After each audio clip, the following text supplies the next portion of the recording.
They walked through the pristine halls of the care facility, picking out a room for me like they were choosing a casket. My own flesh and blood thought I was just a fragile, fading burden who would quietly surrender my independence and sign away my life. They were so eager to get their hands on my estate that they forgot one crucial detail. They should have checked the property records first. My name is Beatrice. I am 68 years old, a retired high school principal, and a widow who spent 40 long years building a life of dignity, respect, and quiet wealth. I poured my absolute soul into raising my son Jamal and my daughter Kendra. I gave them everything a mother could possibly give. But last Tuesday, right in the middle of my birthday dinner, the very people I gave life to handed me a glossy brochure for Sunset Pines Assisted Living. Tucked neatly inside that brochure was a pre-filled power of attorney form. They smiled at me across the dining table, their teeth gleaming in the light of the chandelier, but their eyes were cold. Their eyes were already counting my money. To understand the depth of that betrayal, you have to understand what it took to build the ground they were standing on. My late husband Calvin and I did not come from money. We worked for every single dime we ever had. I spent grueling years working late hours at the school district, dealing with endless administrative meetings and staying up until 2 a.m. to finish paperwork. Calvin worked double shifts at the distribution center until his back ached and his hands were calloused. We wore old coats and drove beat-up cars so that Jamal and Kendra could go to college and graduate completely debt-free. We wanted to give them a head start in this world, a foundation we never had growing up. Our crowning achievement was our home, a beautiful, sprawling Victorian house right here in Atlanta. It has a wraparound porch, original hardwood floors, and stained glass windows that catch the morning sun beautifully. Calvin and I paid off that mortgage 10 years before he passed away. To us, this house was not just a piece of real estate. It was a symbol of Black generational wealth. It was proof that we survived, that we thrived, and that our children would always have a safe place to land when the world got too tough. But the safety we built slowly became a target. The tension started subtly creeping into my home like a quiet winter chill. It began when Jamal married Chloe. Chloe is a white woman who always looked at my antique furniture, my silver and my crystal with calculating, greedy eyes. Whenever she came over, she would run her fingers over my dining table and make passive-aggressive comments about how such a big house was too much for one person to clean. She would ask how much the antique grandfather clock was worth, or if the pearls Calvin gave me were insured against theft. She acted like she was taking inventory every time she walked through my front door. Then came Kendra's husband, Todd. Todd is a white man who fancies himself a real estate guru, even though every business venture he touches seems to crumble into dust. Todd could never just eat his dinner in peace. He always had to probe into my finances. He would casually ask about property taxes in my neighborhood, or mention how the market value of historic Atlanta homes was skyrocketing. He talked about my house as if it were an uncashed lottery ticket sitting in his pocket. He constantly offered to review my investment portfolio, claiming he just wanted to make sure I was maximizing my returns. For years, I kept the peace. I swallowed my pride. I ignored Chloe's condescending tone when she offered to help me declutter my valuables. I brushed off Todd's relentless questions about my retirement accounts. I cooked their favorite meals, hosted every Thanksgiving, and smiled through the blatant disrespect. I truly believed that a mother's unconditional love and endless patience would eventually unify our blended family. I thought that if I just showed them enough grace, they would see me as a person, as a matriarch to be respected, rather than a vault waiting to be cracked open. I was so terribly wrong. That birthday dinner changed everything. When Jamal slid that glossy brochure across my antique mahogany table, the silence in the room was deafening. Kendra did not even look me in the eye. She just stared at her plate, letting her husband Todd do the talking. Todd leaned forward, resting his elbows on my table, and used that smooth, practiced voice he uses for his failed sales pitches. He told me it was time to be realistic. He said the stairs were getting dangerous for someone my age. Chloe chimed in right after him, placing a manicured hand over mine, telling me that Sunset Pines had a lovely gardening club and that I would be so much happier with people my own level of energy. They had it all planned out, down to the finest detail. That power of attorney form gave them complete control over my finances, my medical decisions, and my real estate. They expected me to pick up a pen, cry a few tears of gratitude for their concern, and sign my life away right then and there.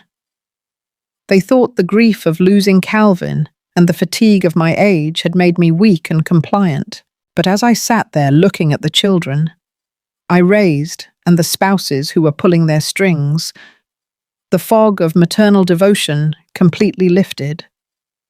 I did not see my loving family anymore. I saw a den of thieves waiting to pick my bones clean. And in that moment, the loving mother they thought they could manipulate died, and a completely different woman took her place. It started not with shouting, but with small, quiet moments designed to make me question my own mind. Jamal and Chloe began coming over more often. At first, I thought my son just wanted to check on his widowed mother. I welcomed them, opening my doors and my kitchen. But the visits quickly turned into psychological warfare. Chloe would walk into my home with that fake sweet smile of hers, holding a tray of store-bought pastries I did not ask for. Soon after she arrived, my car keys would magically vanish from the brass hook by the door, where I have kept them for 30 years. I would find them hours later, tucked under a stack of magazines in the living room. Then my mail started disappearing. Important bank statements and property tax notices simply vanished, only to show up shredded in the recycling bin. I knew exactly what I was doing with my mail, but Chloe would sigh heavily and say I must have tossed them out by mistake. The most wicked trick she played was the stove. I have cooked family dinners in that kitchen since Jamal was in grade school. One afternoon, after Chloe insisted on making tea, I walked into the kitchen and found the front right burner left on a low, quiet flame. The room smelled faintly of gas. Chloe rushed in right behind me, covering her mouth with her manicured hands, and gasped loudly. She looked at Jamal with wide, terrified eyes and whispered that she was so worried about my failing memory. She told my son it was getting extremely dangerous for me to be living all alone in this massive house. She played the role of the overly concerned, condescending savior to absolute perfection. She would pat my arm gently and tell me that aging is so difficult and that there is absolutely no shame in admitting I need professional care. I could literally see the seeds of doubt taking deep root in my son. Jamal began to look at me with pity. He stopped asking for my guidance and started talking to me like I was a fragile toddler who could no longer be trusted with sharp objects. The daughter-in-law I had tolerated out of love for my son was systematically painting a picture of a senile, helpless old woman. She desperately wanted Jamal to believe his capable mother was fading away. I did not yell. I simply watched her move my things and listened to her fake apologies. A wise woman knows you never interrupt a liar when they are putting on a show. The true depth of their disrespect finally boiled over during what was supposed to be a peaceful Sunday dinner. I had spent all morning preparing a beautiful pot roast, setting the table with the good china Calvin and I bought for our 10th anniversary. Todd and Kendra walked in late, acting as if they owned the place. We barely sat down to eat before Todd began running his eyes over the dining room. Right in front of my face, he pointed at the original oak crown molding and casually mentioned to Kendra how much this property would fetch on the modern real estate market. He talked about tearing down the wall between the kitchen and the living room to create an open concept space. He spoke about my home, as if I were already dead and buried. I carefully set my fork down and looked him dead in the eye. I told Todd very clearly that this house was not for sale, and that I planned to enjoy my crown molding for many more years to come. That was the exact moment they completely dropped the charade. The polite smiles vanished from their faces. Kendra looked at me with cold calculation and said I was being stubborn and selfish. She told me I was rattling around in a house that was far too big for me, while she and Jamal were struggling to build their own futures.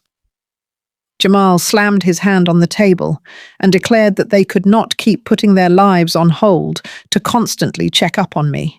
They brutalized me with their words, weaponizing my age against me, as if turning 68 was a crime. They sat at the very table I bought with my hard-earned money, eating the food I cooked, and had the absolute audacity to call me a burden. They stopped treating me like the matriarch who had funded their entire lifestyles, who paid for their weddings and their college degrees. Instead, they treated me like a stubborn obstacle standing directly between them and a highly lucrative inheritance. They demanded I sign the papers for the assisted living facility by the end of the week. They told me it was the only logical choice, and that if I truly loved them, I would stop being so difficult and give them the financial relief they deserved.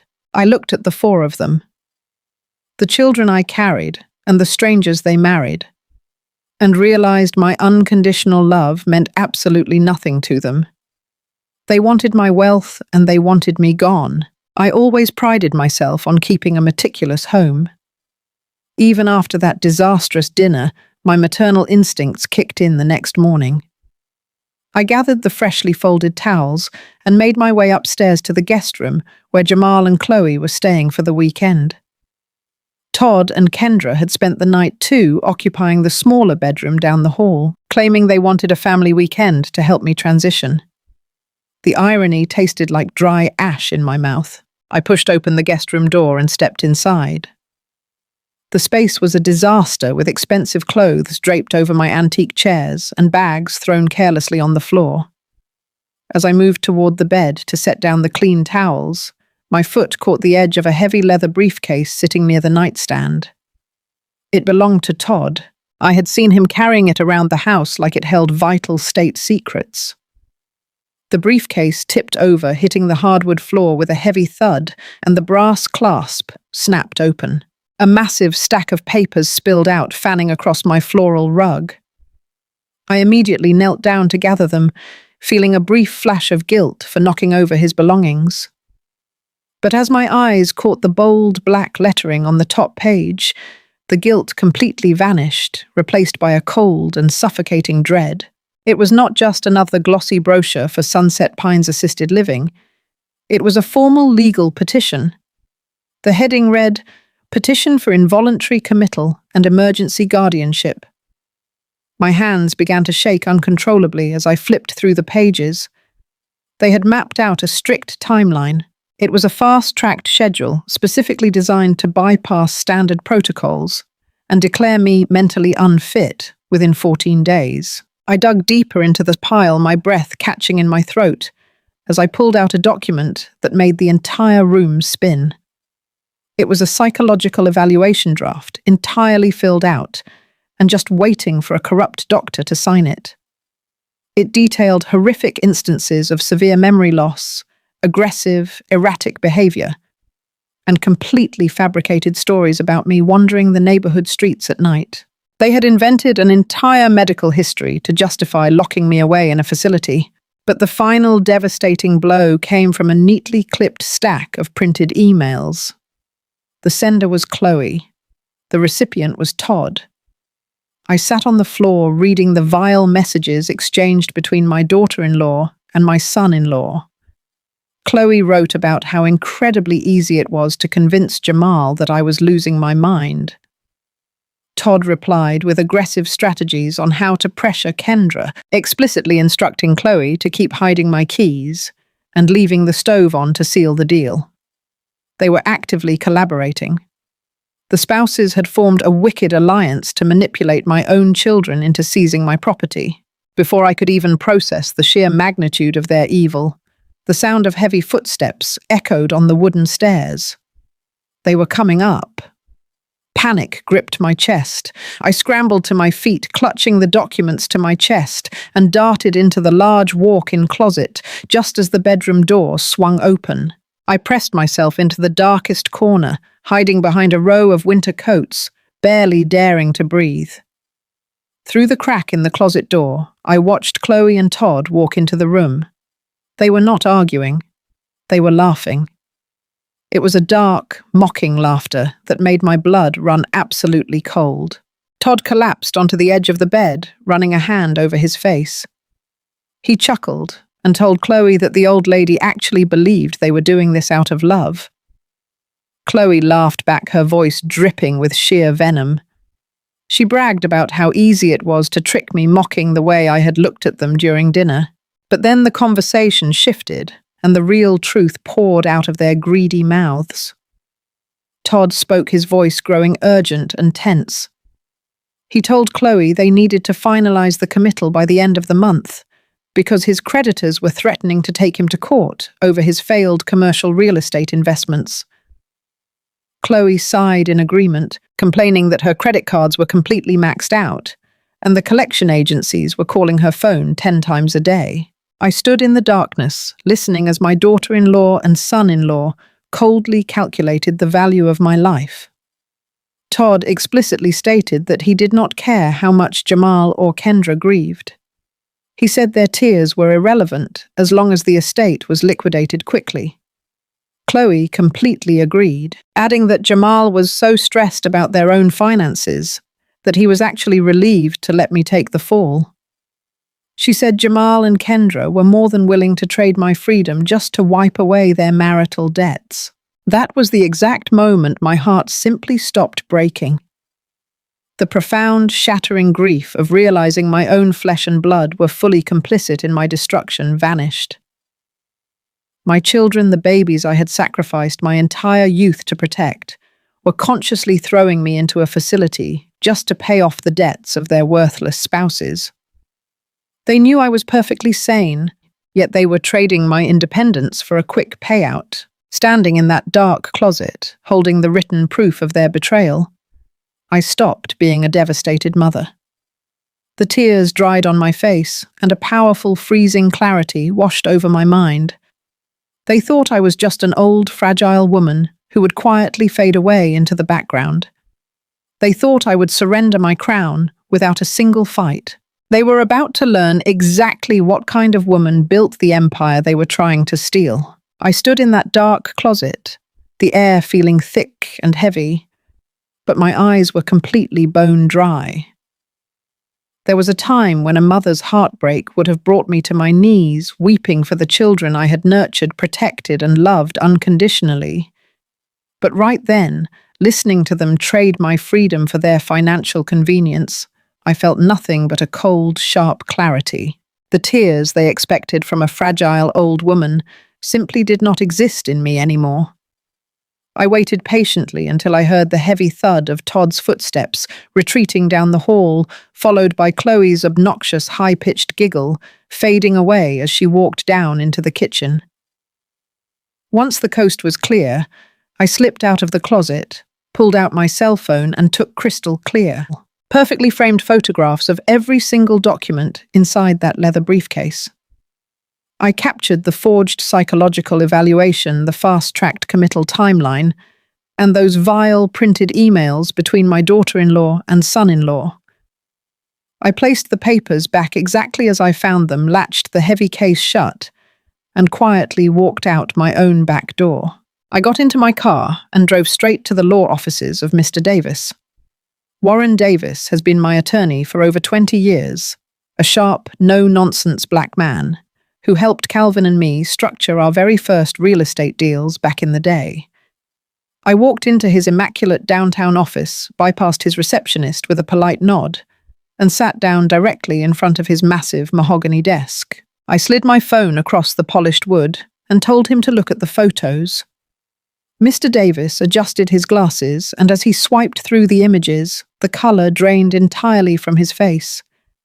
He looked up at me, his eyes wide with genuine shock, and said this was a highly coordinated criminal conspiracy to commit elder fraud.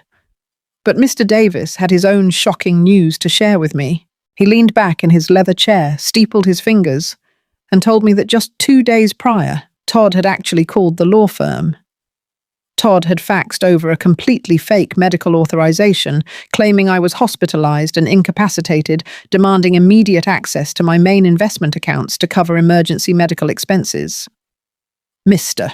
Davis had flagged the document as highly suspicious and denied the request immediately, but he had been trying to reach me to confirm.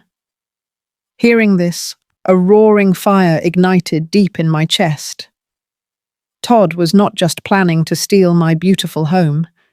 He was actively trying to drain the liquid cash Calvin and I had saved for decades. Mr. Davis asked me if I wanted to call the police right then and there. He said we had enough hard evidence to have Todd and Chloe arrested for attempted fraud before dinner. I looked at Mr. Davis and shook my head slowly. I told him I did not want a simple arrest. I wanted absolute, undeniable ruin. I told him I knew exactly how to play the game of property disputes, and if my children and their spouses wanted to play dirty, I was going to rewrite the entire rulebook. I asked Mr. Davis to clear his afternoon schedule because we were about to build a trap, so brilliant and so invisible that they would not see it until it snapped shut on their greedy fingers. Working from the absolute privacy of Mr. Davis's office, we spent the next 6 hours restructuring my entire life. I instructed Mr. Davis to legally transfer my Victorian home, every single penny of my savings, and my entire diverse investment portfolio into an ironclad, irrevocable blind trust.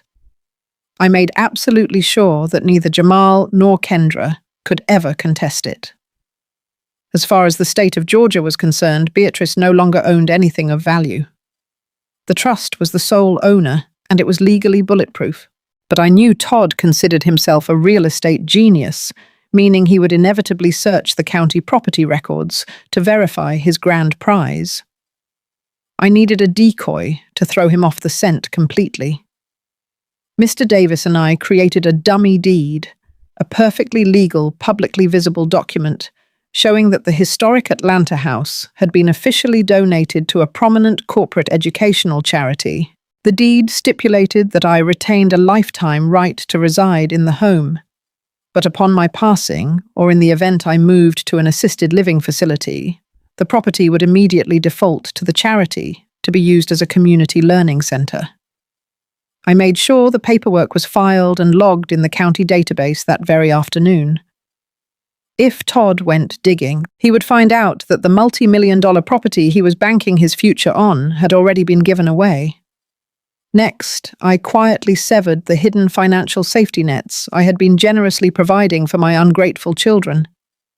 For the last 4 years, I had been paying the hefty monthly note on Jamal's luxury sedan, automatically transferring the funds so he and Chloe could maintain their lavish, fake lifestyle.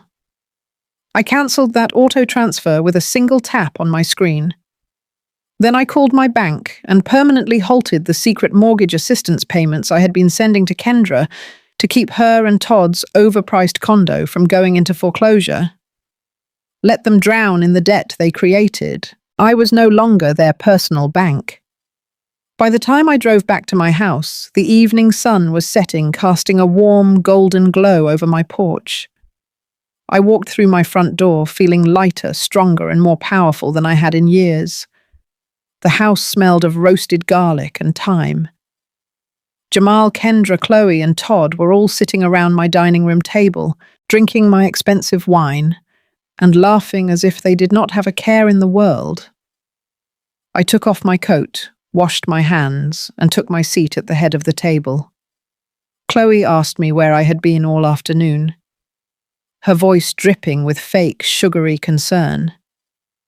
I looked around at the 4 of them, smiled my warmest, most loving, motherly smile, and told them I had simply been out securing my future. I ate my dinner in perfect peace, knowing the stage was fully set for their absolute destruction. Friday morning arrived with a heavy downpour, but the storm outside was nothing compared to the one walking through my front door. At exactly 9 o'clock, the heavy oak door swung open. Jamal and Kendra walked in, followed closely by Chloe and Todd. They were not alone. Todd had brought along a shady-looking man in a wrinkled suit, clutching a leather binder, who I immediately recognized as a hired notary public. They carried a stack of flattened cardboard moving boxes, tossing them casually onto my pristine hardwood floors.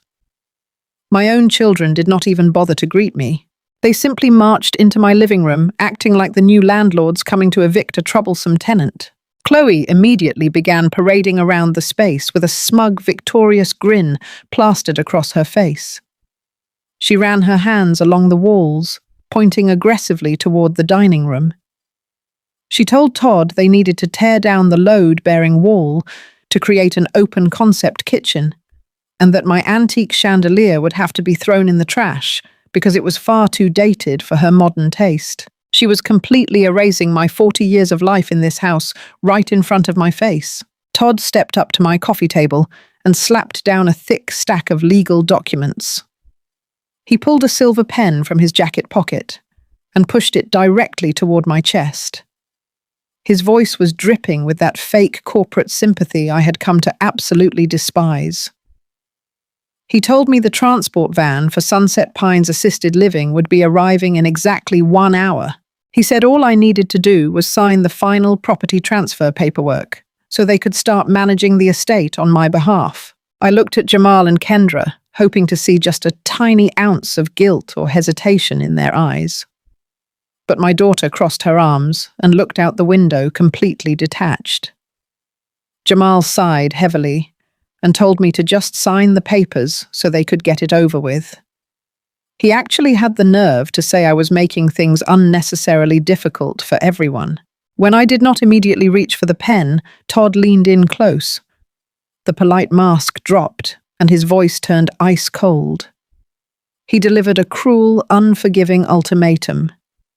He told me I could either sign the house over quietly like a good compliant mother, or they would immediately call the authorities. He threatened to have me officially declared a danger to myself and forcibly removed from the premises by court order. They thought they had cornered a fragile old woman. They assumed I would simply break down and cry, surrendering everything Calvin and I had built just to keep the peace. They had no idea they had just walked right into the jaws of a trap I had spent the last week setting up perfectly. I did not flinch. I did not shed a single tear. Instead, I stood up slowly from my velvet armchair, allowing my posture to straighten to its full, magnificent height. The fragile old woman act they had been banking on vanished into thin air. I picked up the silver pen Todd had so rudely pushed toward me and simply dropped it onto the floor. It hit the hardwood with a sharp clatter that made Jamal jump. I pulled my phone from my pocket and pressed a single button. Instantly, the heavy oak doors of my home office slid open. Attorney Davis stepped out into the living room looking sharp in his tailored suit. Flanking him on either side were 2 massive private security officers with stern, uncompromising expressions. The arrogant grins completely melted off the faces of my daughter-in-law and son-in-law. I looked my children dead in the eye, feeling the righteous anger of a mother who had sacrificed her entire life for nothing. I told Jamal and Kendra that they had profoundly underestimated the woman who raised them. I then reached into my pocket and handed Todd a thick certified file. These were the real property records. I watched with absolute satisfaction as the climax hit them like a runaway freight train. Todd scrambled to read the documents, his hands trembling violently. Chloe leaned over his shoulder, her face turning ghost white as her eyes scanned the pages. They realized in real time that the house was completely untouchable. They saw the irrevocable blind trust and the corporate educational charity deed. They finally understood that the multi-million-dollar inheritance they had banked their entire lives on was gone forever. The air in the room was sucked away. Todd started to stammer, trying to form an excuse, but Attorney Davis swiftly cut him off. Mr. Davis stepped forward and served Todd and Chloe with formal legal notices. He announced in a booming voice that they were being formally pursued for attempted elder fraud and the forgery of medical documents. He informed them that the police had already been provided with the photographic evidence of their fake committal papers. Chloe let out a pathetic gasp, clutching her chest as the realization of her absolute ruin washed over her. Jamal and Kendra stared at their spouses in pure horror, suddenly grasping the criminal magnitude of what they had participated in. The color drained completely from all four of their faces. They stood frozen in my living room, surrounded by the empty cardboard moving boxes they brought to pack away my life. I instructed the security officers to escort these strangers out of my home immediately. I watched them stumble out the front door into the pouring rain, completely stripped of their dignity and their future wealth. Justice had been served, and my home was finally peaceful and free. The ensuing financial fallout was as swift as it was absolutely devastating. Without my secret financial safety nets holding their fragile lives together, Jamal and Kendra watched their worlds implode within a matter of weeks. The banks did not care about their tears or their pathetic excuses. Without my monthly transfers, Jamal's luxury car was repossessed right out of his driveway in the middle of the night. Kendra and Todd faced foreclosure almost immediately, their heavily mortgaged condo swallowed up by the very banks Todd claimed he knew how to outsmart. But the financial ruin was only the beginning of their punishment. Once the money dried up, the ugly truth about Chloe and Todd's manipulation finally came to light. The stress of bankruptcy stripped away their polite masks, and the marriages tore apart at the seams. Jamal quickly realized his precious wife only loved him when his mother was paying all the bills.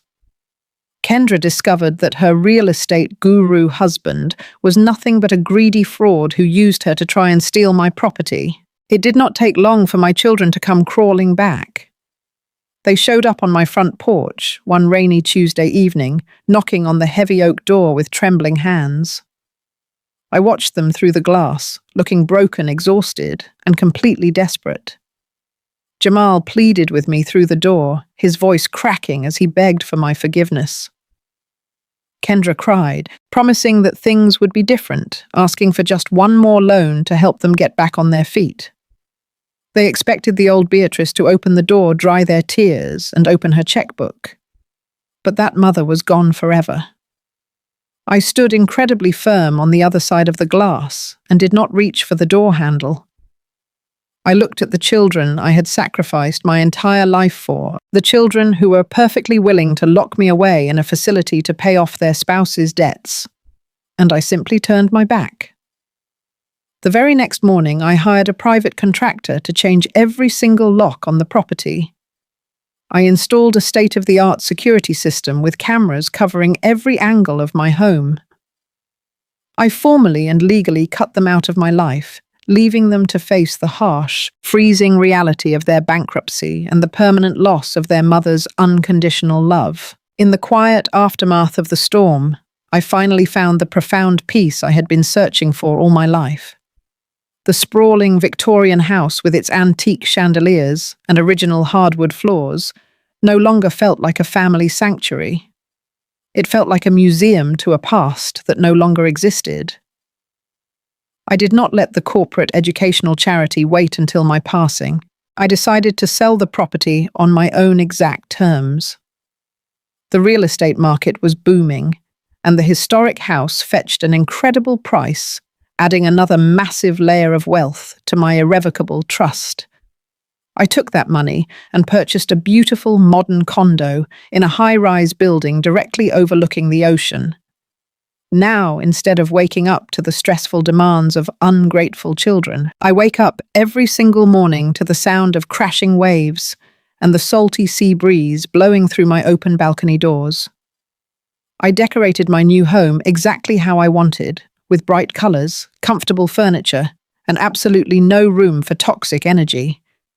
I am no longer walking on eggshells in my own life. I am thriving in ways I never thought possible for a woman my age. I booked a first-class ticket to Paris, spending 2 glorious weeks drinking espresso at sidewalk cafes, and walking through art museums without anyone rushing me or making me feel like a burden. I traveled to Tuscany and Rome, soaking in the magnificent architecture and the vibrant culture, realizing that the world is incredibly vast and full of beauty waiting to be explored. But the most rewarding part of my new life is what I chose to do with my wealth. Instead of funding the lavish, empty lifestyles of greedy relatives, I established a major scholarship fund in Calvin's name. I now use my estate to provide full college tuitions for young, underprivileged students right here in the city. I receive heartfelt letters every single month from brilliant, hardworking young men and women thanking me for giving them a chance to build a real future. They show me the genuine gratitude and respect my own children never could. At 68 years old, I finally understand that true legacy is not about bloodlines or passing down property to people who do not value you. True legacy is about peace, dignity, and sharing your light with those who actually appreciate the warmth. I want to take a moment to speak directly to every single mother and every single grandmother listening to my voice right now. We spend our entire lives pouring our absolute heart and souls into our children. We break our backs to build a solid foundation so they can stand taller than we ever did. We sacrifice our own personal dreams so they can chase theirs without any burdens. There is a very fine and incredibly painful boundary between giving unconditional love and allowing yourself to be used as a human bank account. You must learn to recognize that line before it destroys you completely. Your hard-earned dignity is not a commodity to be traded for their convenience, and it is certainly not for sale at any price. True family does not look at your grey hair and start counting your money. True family respects the profound sacrifices you made and honors the rich wisdom you carry, rather than waiting in the dark shadows for you to quietly expire so they can collect a check. Do not ever let anyone make you feel guilty for protecting exactly what you built with your own two bare hands over all these years. These twilight years belong entirely to you. They do not belong to your greedy heirs or their entitled spouses. You have earned the absolute right to live out your golden days in total peace, surrounded by people who value your living presence and not your property. If you felt the absolute fire in this story today, I need you to go ahead and hit that like button and subscribe to the channel right now today. Do not ever let anyone dim your beautiful light, honey. You worked far too hard to let anyone push you into the shadows of your own life. Please drop a comment down below and tell me exactly where you are watching from and what time it is right there in your wonderful city. I truly love reading your messages and seeing how far our voices can reach across the world. We have to continue lifting each other up and sharing our truths every single day. Let us keep this wonderful community strong and supportive for everyone who needs to hear these words. Until next time, remember to always stay blessed, stay sharp, and never ever let them take your beautiful hard-earned crown.